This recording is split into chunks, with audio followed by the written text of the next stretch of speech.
What's up and welcome to the single player experience. I'm your host Sebastion Mauldin, and in this episode I'm going to talk about 2022's Saints Row. So, is it as bad as people made it out to be?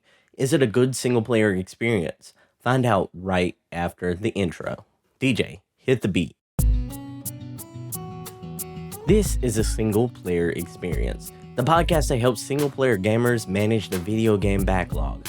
I'm Sebastion Mauldin, and my main quest is to help you manage your ever-growing video game backlog by letting you know which single-player games are worth your time and money so that you can have the best single-player experience. Now, without further ado, let's start the show. DJ, cut the beat. You know, it's funny, I'm not nosy when it comes to real-life situations. I know some people that hear sirens in the neighborhood and they want to go see exactly what happened. That's not me. For one thing, I'm not nosy about those things. And two, I'm a chocolate man. Nothing good has ever happened to us when sirens are involved. All that said, I'm not nosy when it comes to real life situations, but I am nosy when it comes to big AAA single player games. Even when I hear that one is bad, I always have an urge to see how bad it actually is. It's sort of like driving by and looking at a car wreck. I know something bad has happened, I wish it was better, but at the same time, I can't take my eyes off of it. I have to find out if it's as bad as people make it out to be. That brings me to my latest game, the 2022 reboot of Saints Row. I remember playing the first two Saints Row games. It felt like a great idea and the start of something that could be a GTA alternative, but also felt like something that was just scratching the potential of what it could be. This game, the 2022 reboot of Saints Row, feels the exact same way. This reboot feels like a good idea, but it feels like a game that was released way before it was ready. This game feels like it should have been released maybe in 2023 or possibly even 2024. I know what other critics said. I read a lot of reviews when this game was initially released. I'll be real with you, this reboot isn't all bad. In fact, despite the many, and I do mean many flaws the game presents, I found myself really enjoying my time with it. For those of you who don't know, in this version of Saints Row, you play as the boss, a created character you design who convinces his three best friends that they should create a criminal organization called the Saints. Let's talk about this game's narrative. This story is relatively straightforward, but surprisingly, I found myself connecting with your three best friends. Don't get me wrong, they have their flaws, like some of the unrealistic dialogue that they say, but I've really found myself connecting with them. Their backstories and their personalities pull you in. They aren't as easily to fall in love with as the original Saints Row crew from the first four games, but they slowly won me over. On the opposite side of things, the villains of the game all seem generic and not well fleshed out. But it's not enough that it'll pull you out of the story, at least if that's what you're playing the game for. Let's talk about this game's gameplay. This is where the negatives really start to pile up. Driving in this game feels average.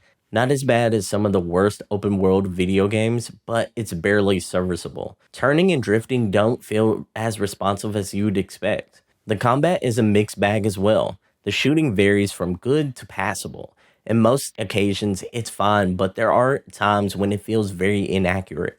I also think it was a poor choice for them to get rid of the melee combat from Saints Row 3 and 4.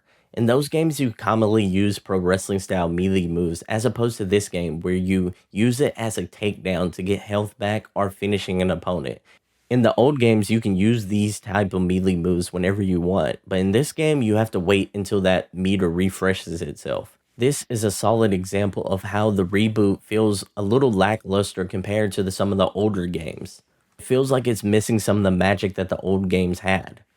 The mission types you go through are a mixed bag as well. Some are enjoyable while others feel like missions that should have been left in the last generation.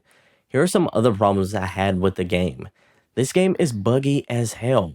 One time my character started vibrating uncontrollably just as they were trying to go up some stairs. There are many occasions where I tried to use one of my finishing moves and the game completely glitches out and shows me completely punching nothing. The most egregious glitch of them all is what happens at the end of the game, or at least in my playthrough with the end of the game. The most egregious moment of the game is the fact that it glitches out in the final boss fight, or at least in my playthrough it did. Just when the game was finally hitting its big climatic resolution, the game glitched out on me pretty hard where the boss was just glitching uncontrollably on the screen. He would warp from one side of me to another, and that wasn't planned out. That was a completely glitch because you can see him going through the floor of the map as well. It's terrible. It's absolutely inexcusably terrible, and it completely takes you out of what's going on at that moment. This was supposed to be the big final chapter of the game, and it completely breaks the immersion of it. If you're looking for a good single player experience that's not buggy, this ain't the one for you, at least as of 2022. Another fault that I had with the game is that this is one of the most empty open world games that I have ever played. I can go miles in this city without seeing another soul. That is crazy for an open world AAA game.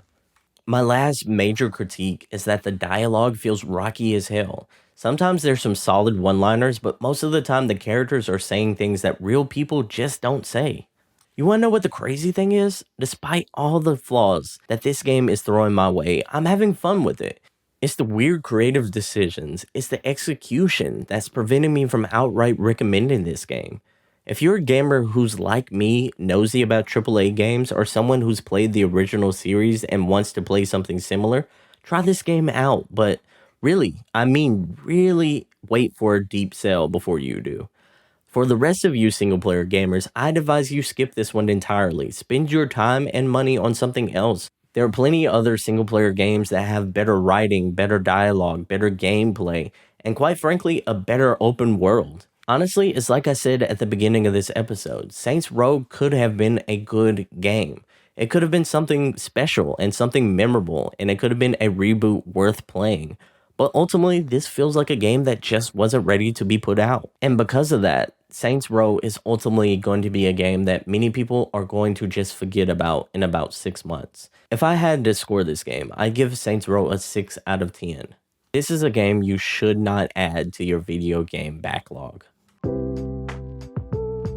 So, there you have it. That is the reason why I think you should stay away from the 2022 reboot of Saints Row. In case you didn't know, with this show, we practice the 10 games backlog rule. In this practice, you log 10 games down. Those games are your backlog list. To be as productive as you possibly can, we recommend that you only play 3 games at one time.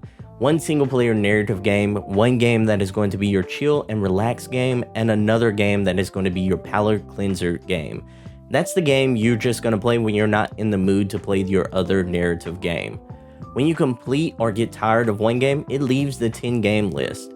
Then you decide which new game is added onto the list and which game on the list advances into your active 3 games. The 2022 version of Saints Row shouldn't be on your backlog list at all. Just avoid it altogether. Trust me, you'll thank me later. Hey, if you want me or my community of gamers to give you feedback on your backlog list, then join us over at the Single Player Experience Discord server. Once you're in, feel free to share your backlog list or talk about good single player games and experiences that you've had lately.